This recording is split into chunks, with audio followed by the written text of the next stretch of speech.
Larger than life. Ed Zuchelli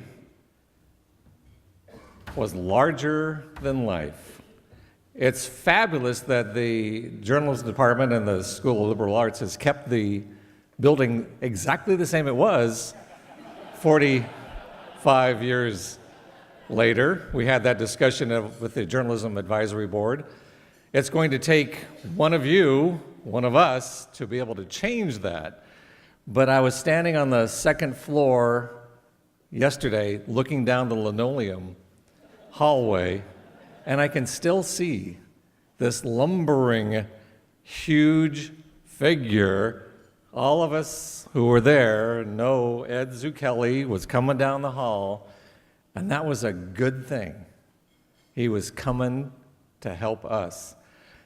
And you can't really mention Ed Zuchelli without talking about his office mate, Jim Hayes. Jim Hayes was absolutely. Talk about the odd couple. Jim Hayes. Bam. If you did something this wrong, you got a red circle and a "see me" on your paper. He was the enforcer. Ed Zuchelli said, "I see you, and you're doing great things, and I'm going to help you do that. I'm going to give you this leash, and I'm going to let it go as long as it can, as long as you don't get me arrested by the FCC." He was an administrator who gave so much power and empowerment to the students, and these were gods to me. I came in 71 after playing on the Cal Poly basketball team and Steve Gale calling the play-by-play, and I said, "Hey, you got any room down there at the radio station?" And Steve says, "Well, maybe. Come on down." He gave so much power to these young people, and they were 19, 20, 21, and they became station managers, program directors, sports directors, news directors. He gave them the power to make KCPR what it is today. And that is a learning institution. We made all kinds of mistakes. We also made all kinds of headway.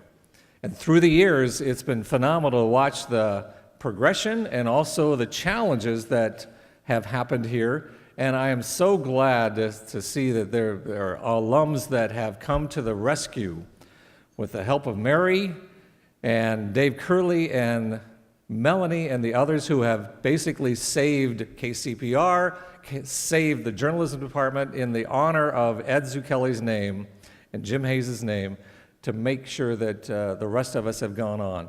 71, I was a DJ. I did 12 to 3 a.m. I thought I was the biggest star in the planet. Sunday by Request became my next show. I think Steve Gale gave that up, the Motown Slow Sound from Slowtown. Does that sound familiar?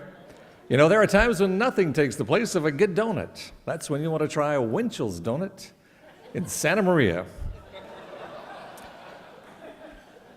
So we all develop these voices, but Ed Zuchelli was the driving force that provided the foundation for us to go on. And students today, you've got the same foundation. You're going to be coming back, as we talked about, in 50 years, and you're going to say, "The people that I worked with here, this is the launching pad.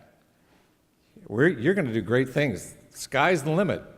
The launching pad is so important to your development, and we are just amazed. There are guys that and men and women that I've seen now that I go, "I owe my life to you."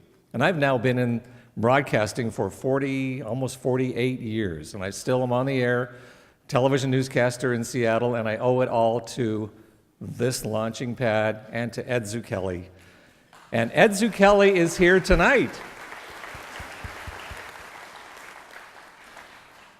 We are so saddened by the fact that Virginia couldn't be here with us. We know that, as there's a saying, that behind every successful man, there's a surprised woman. Virginia was our mom. Virginia was his grandmother. And we're so heartened by the fact that we get to award this great honor to not only Ed Zuchelli, but Virginia, and Ed Zuchelli Jr. and Lindsay are here to accept the honor.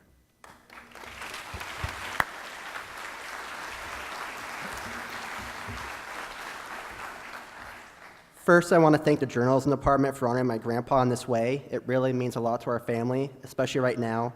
My dad, John, and Uncle Pat both wish they could come here tonight. They're at home dealing with the death of my grandma, who passed away a week ago today. She's Ed's wife, as Keith just said. I never got to know my grandpa because he passed away before I was born, but tonight is a testament to his legacy. He loved broadcasting and believed in the powerful impact it can have when it's focused on serving the community. From simple acts like food drives, entertaining, and informing the community, broadcast radio and TV continue to have a lasting legacy in this world.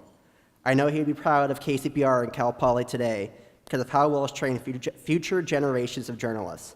He would also be proud of all of his students and how much they have helped impact the world around them. This means a lot to our family, especially during such a tough time. Thank you.